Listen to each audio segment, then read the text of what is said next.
What can you make with asparagus, potatoes, goat cheese, and pizza dough? Asparagus and potato flatbread, that's what. It's gonna be really delicious. It's really beautiful and springy, and it's actually really, really easy, particularly if you buy your pizza dough. You're more than welcome to make your pizza dough if you want to, and we have some great recipes online. I have my oven heating at 500. I just wanted to get that out there right now so you know. A little bit of flour. 1 pound of dough is enough for 2 pizzas, but I'm only gonna make 1 pizza because I just feel like only making 1 pizza. I have a handy dandy ruler here to measure my dough to make sure it's the exact right size. You just want to stretch it till it's about 16 inches long and about 6 inches wide. I keep stretching and stretching and it's springing back on itself, and I haven't been able to get it quite to 16 inches by 6 inches yet. So I'm gonna put it on my baking sheet and let it rest while I prep the rest of my ingredients. And as it rests, the dough relaxes a little bit, and then it's a little bit easier to stretch. But don't worry about it really that much. It doesn't have to be exact.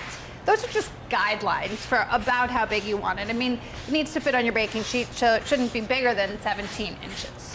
1 potato.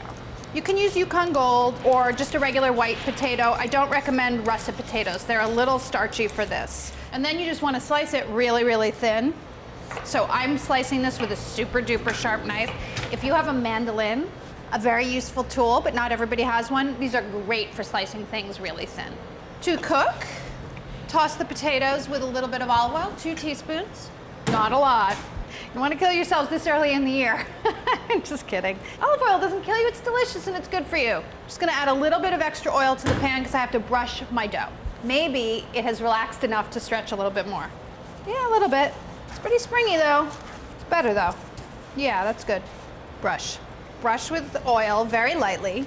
And if you get a little hole, don't worry about it. Just pull a little piece off the end and then patch up your hole. It's no big deal. Then shingle your potatoes over your dough evenly. Don't overlap it too much or they won't cook evenly. And then you want to season it, of course. I was supposed to season it in the bowl and toss it, but I didn't, so I'm just gonna sprinkle it lightly. It'll be okay. If you forget to season at the exact right time, it doesn't matter that much. This goes in the oven at 500 degrees for 12 minutes. So leave that in there for 12 minutes and then get your asparagus ready.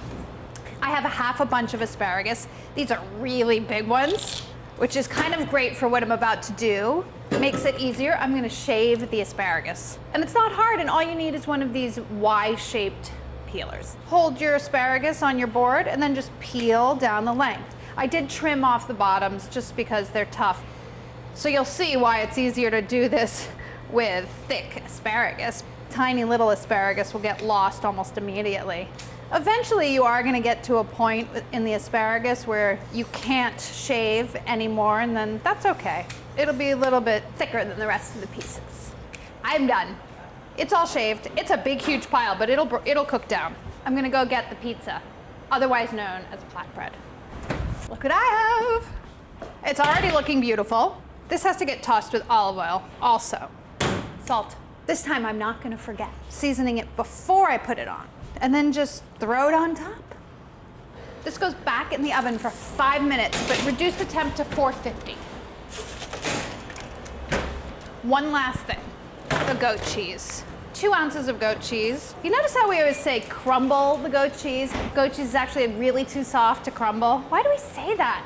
I'm gonna dot on top. How's that sound? Kind of like you do with butter when you're making a pie. Sound good? Do we have a deal?